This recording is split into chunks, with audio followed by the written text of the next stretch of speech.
Hi, this is Katie Berkner with Urban Fitness Twin Cities, and today Addie is here to help me show you an exercise that can either be really good for your joints or not so good for your joints, depending on how you do it.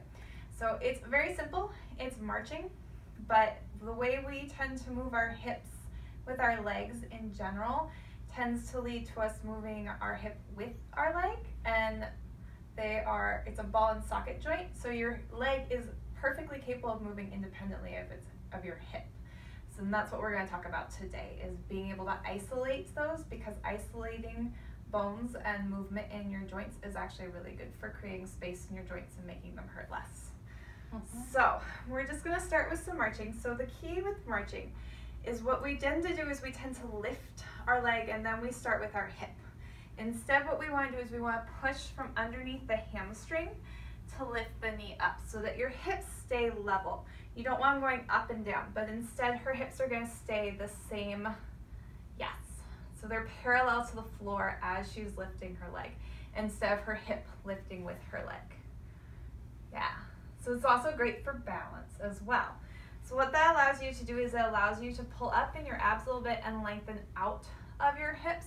So instead of sinking down and compressing your joints, you're lengthening out of your joints. Good. Would you turn sideways for me? Yep.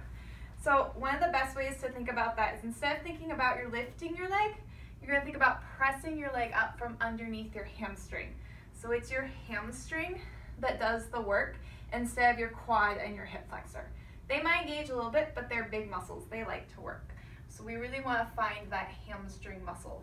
So it's almost like wind picking a piece of paper up off the ground. That's what you want to think. Your leg is just like a piece of paper, so it's going whoosh to go up instead of lifting and grunting to get up.